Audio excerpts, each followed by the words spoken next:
And back again here on Base Sunday. Joining us now is the Director of Legislative Affairs from the San Francisco AIDS Foundation, a foundation established back in 1982 and has since dedicated all its work to reducing the number of new HIV infections in communities and to ensure access to care to those that need it. Please welcome Mr. Ernest Hopkins. How are you? Good morning. Good morning. Glad to have you. Well, we've asked this question a little bit, but the big picture now, we're 30 years later, here coming up on the anniversary. Where are we with AIDS? We're in a very exciting time. I mean, we still have a very big problem, but with dedicated resources to research, to care, prevention, and treatment, people who are living with HIV have a much better shot at having a full lifespan, and we're doing a much better job of understanding how to explain to people in a way that they can really understand ways to prevent their HIV infection. Magic Johnson comes to mind. Here's a man that was diagnosed back in 1991. Yeah. Some 20 years later, still living a very fruitful Healthy, life. Strong. Now, he may be the torchbearer for, there's a lot of goodness lying ahead if you do get this, if you do get HIV, but then there may be some that say, oh, I'll be okay if I get it.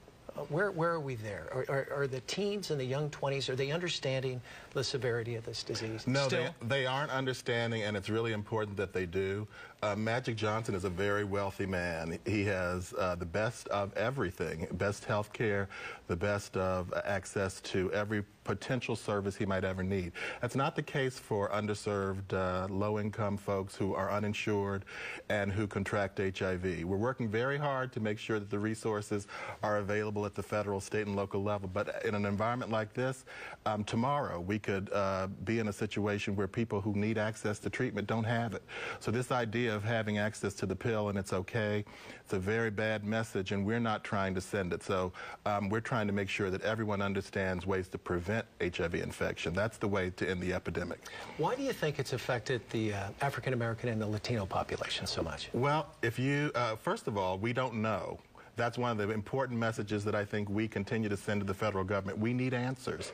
Why is it that they are so disproportionately infected? We think one of the reasons is because they don't actually access health care at the same rates of other populations. And so they don't learn their HIV status, or they don't learn how to protect themselves from HIV from a health care professional in a time that would be preventative.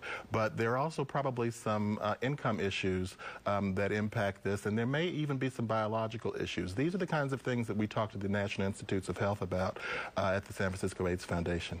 Talk about some of your programs. You've got a special event, something coming up, do you not? We have the AIDS Life Cycle, which is going to be 10 years old on June 5th, the actual anniversary of the discovery of HIV.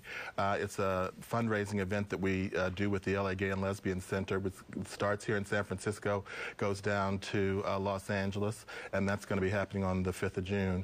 We also have a multi-service center of programs at the AIDS Foundation, from HIV prevention, services to housing to policy.